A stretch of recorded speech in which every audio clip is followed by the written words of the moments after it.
नमस्कार, जी राजस्थान के digital platform पर आपका स्वागत है। आपके साथ मैं हिंगलाजदार। भारत जोड़ो यात्रा जब राजस्थान में थी तो ये राजस्थान के लिए एक बड़ा पॉलिटिकल इवेंट था, लेकिन भारत जोड़ो यात्रा जब अपने अंतिम चरण पर थी राजस्थान के अंदर, तब अलवर में हुई एक जनसभा में राहुल गांधी ने आदिवासियों को लेकर के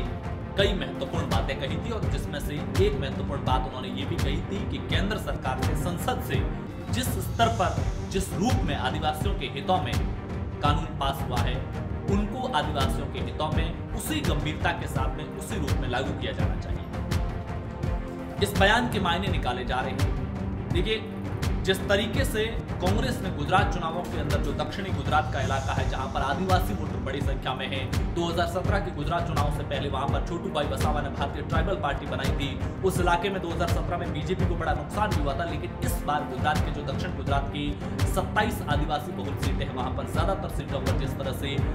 भाजपा ने जीत हासिल की, उसके बाद में कांग्रेस के लिए कहीं न कहीं जो उनका मूल वोटर है, आदिवासी वोटर है, उसको लेकर के चिंताएं बढ़नी शुरू हुई है। राजस्थान को लेकर के, दक्षिणी राजस्थान, गुजरात से सटा हुआ इलाका, मूल रूप से आदिवासी वोटर का, उस इलाके में आदिवासी वोटर है। ये वो इलाका है जहां 2018 के राजस्थान विधानसभा चुनाव में भारतीय ट्राइबल पार्टी ने इस इलाके में भी एंट्री की थी और 2 सीटें जीतने में भी कामयाब हुई थी।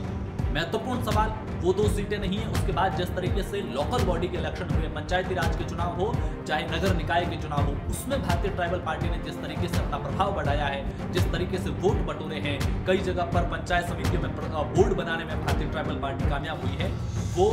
भाजपा के लिए तो चिंता का विषय है ही है, लेकिन सत्ताधारी कांग्रेस पार्टी के लिए उससे भी बड़ा चिंता का विषय है। इसीलिए राहुल गांधी मुख्य रूप से उस वोट बैंक पर फोकस करते हुए अपनी इस भारत जोड़ो यात्रा के दौरान नजर आए, जो मूल रूप से कांग्रेस का वोटर है, लेकिन अब खिसकने का डर है। इसमें आदिवासी प्रमुख रूप से बात हो या फिर इसके अलावा उन्होंने जिस तरीके से बात की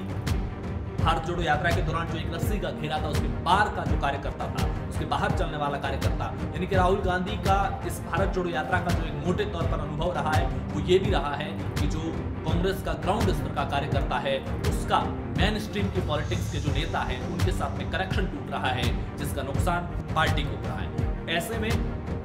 मेवाड़ की जो 28 सीटें हैं, जो दक्षिणी राजस्थान की 28 सीटें और उसमें से ज्यादातर सीटें आदिवासियों के प्रभाव क्षेत्र वाली सीटें हैं, इन सीटों पर, और राजस्थान को लेकर वैसे भी कहा जाता है कि जिसने मेवाड़ जीता उसने जयपुर को जीत लिया, उसने राजस्थान को जीत लिया और सरकार उसकी बननी तय है। पैटर्न भी यही कहता है, हर विधानसभा चुनाव के अंदर 2013 ले लो, 2018 ले लो, जहां जहां मेवाड़ को लेकर के समीकरण यही माने जाते हैं। एक महत्वपूर्ण बात यह भी है कि 2018 के विधानसभा चुनाव के अंदर कांग्रेस ने पूर्वी राजस्थान में जो ज्यादातर सीटें हैं वो कांग्रेस ने जीती थी। पश्चिम राजस्थान में उतना बड़ा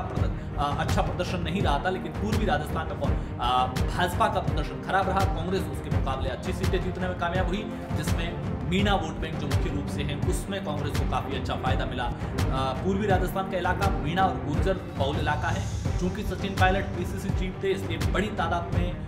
गुर्जर वोट बैंक कांग्रेस के साथ में आया। इसके अलावा मीणा बहुल इलाकों में भी कांग्रेस को अच्छी कामयाबी मिली थी 2018 के चुनाव में। ऐसे में राहुल गांधी जिस तरीके से आदिवासियों पर, दलितों पर, पिछड़ों पर फोकस रखते हुए अपनी बात अपने पार्टी के नेताओं को ये समझाने की कोशिश कर रहे हैं कि इस वोट बैंक को साथ में रखने के लिए हमें किस तरह से काम करना चाहिए, ये स्पष्ट है कि 2023 के चुनाव को लेकर के कांग्रेस इस तबके को, इस वोट बैंक को किसी भी रूप में हल्के में नहीं लेना चाहती है। शुक्रिया।